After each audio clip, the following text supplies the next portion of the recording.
What we have have done so far is that one, we have been able to show that you can represent triangles in higher dimension using simplices.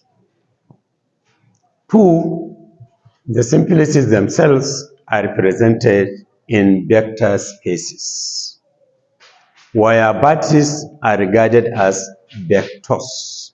Is it clear? And that's why I told you that one thing is very important in what we have all discussed, and that is the vertex set of these polygons. Remember, there are also graphs. Those of you that have done graph theory will know that a graph a graph consists of edges and what? Vertices. And even in graph theory, vertices are the most important, because if you don't have vertices, you will not have edges.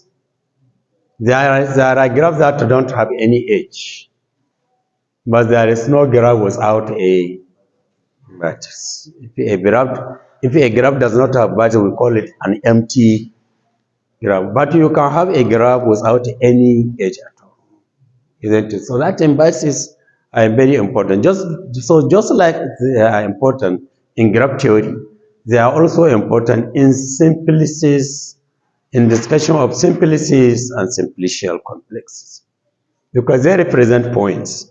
And we know in n-dimensional Euclidean plane, points mean vectors, isn't it? Each point is actually a vector. Depending on where the point is, you have the direction of a point. So if you have an Euclidean plane like this, if your point is up, you say your vector is pointing up, isn't it? If your point is here down, you say your vector is pointing down. But the most important here is the point. That is one. Second, we discussed that we can represent n plus 1 vertices in n-dimensional vector space.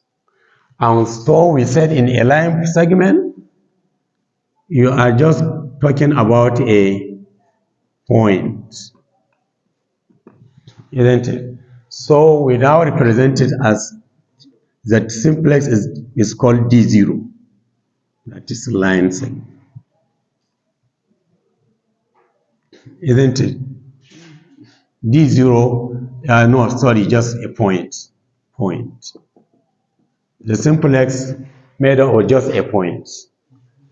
We discussed that if you have 2 points now, you have what you call line segment. And the simplex is represented by D1. Okay, that's the line segment. We discussed that if we have a triangle, we are going to have 3 vertices, okay? And the simplest is called D2, triangle. And we also saw that if we had a tetrahedron having 4 vertices, it has 4 vertices, but we call it D3, isn't it? So this tetrahedron. That means the dimensions are always 1 less than the number of vertices in the simplex. Is it clear? That's what we have discussed.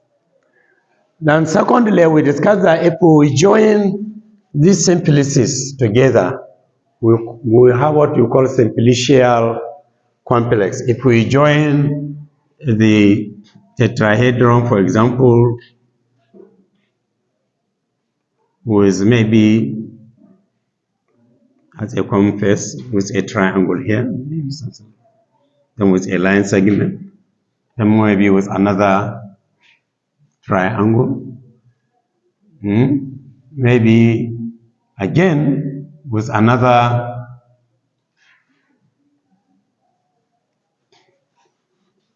triangle, another line, maybe another polytetrahedron, and so on and so forth.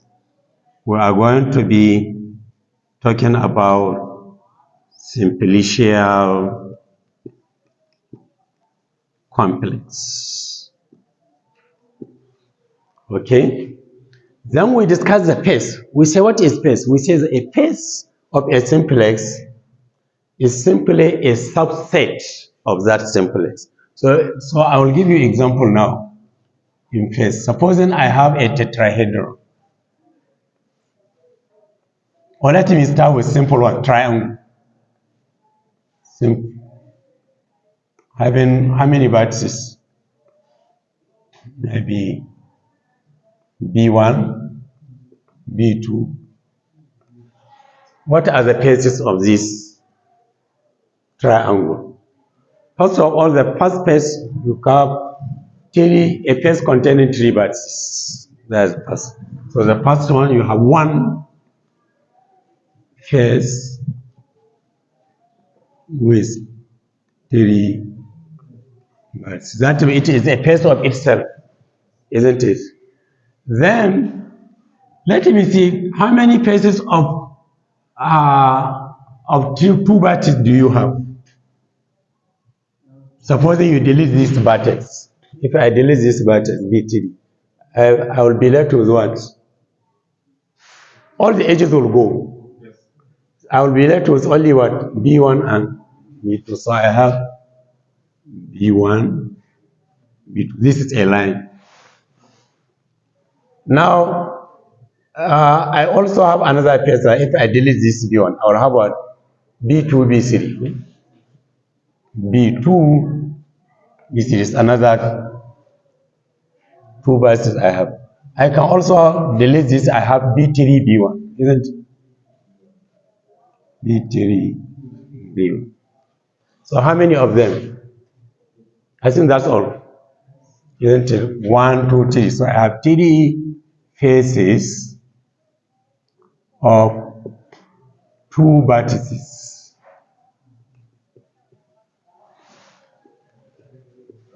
Isn't it? Or do you have another one? I think that's all.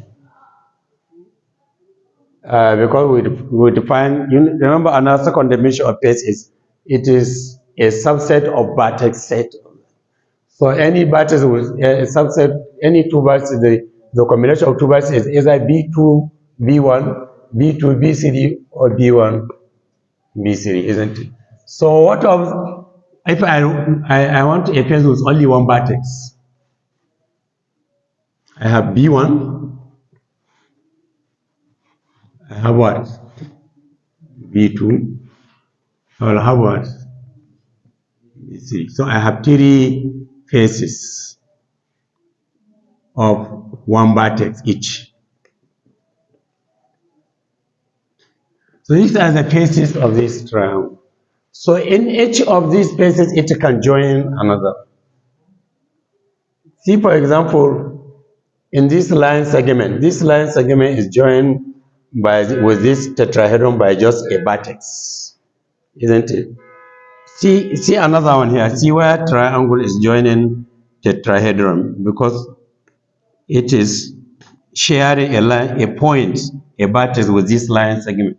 So it has now joined it here. Is it clear?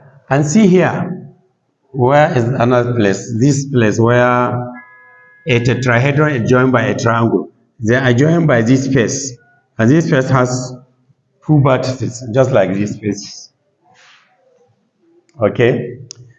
So likewise, if you take tetrahedron, how many faces do we have in tetrahedron? This is a bigger one.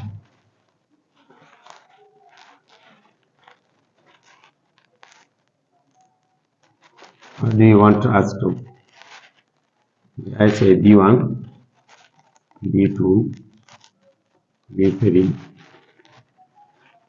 How many faces? 1, you have 1 face with 4 vertices. 1 face of 4 vertices. That it is a face of itself. How many faces of 3 vertices?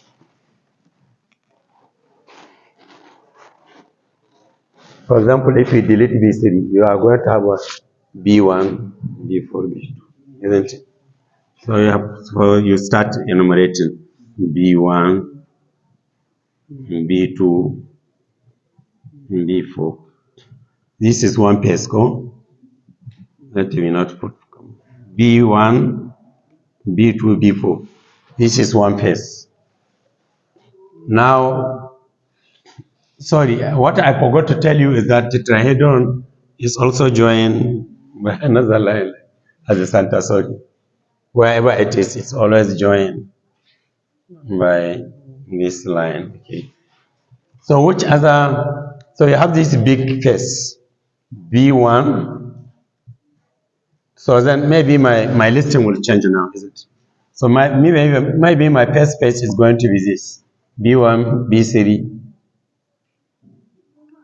how do you call it? B1, B3, B4. B1, B3, B4. This page. Then I have another page here of B1, B2, B3.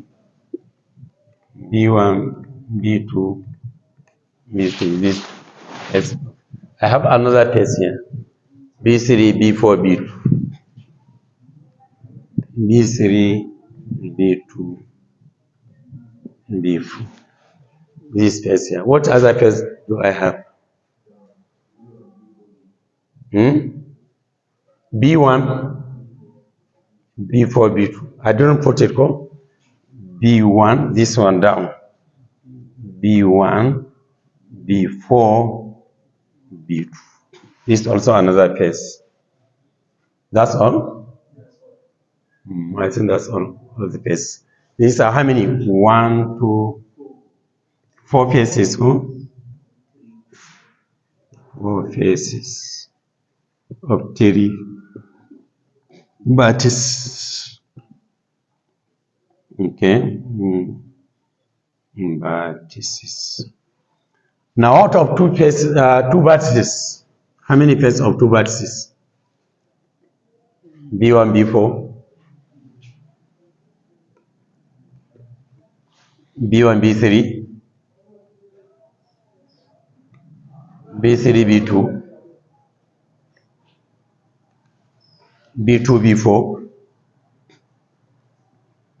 Sorry. Then what again? B4, B3. That's all.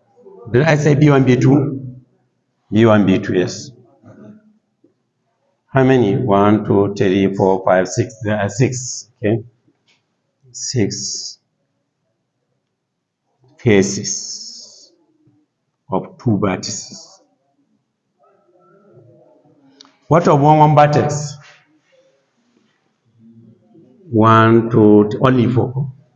So you have B1, B2, B3. So there are 4 faces of one vertex. Vertex each. Now the reason why we are talking about faces will become clear to you later when we begin to discuss what we call orientation and the boundaries of these simplices. Because the next thing we'll try to do is to know what are the boundaries of these simplices. That's the next definition we'll take. So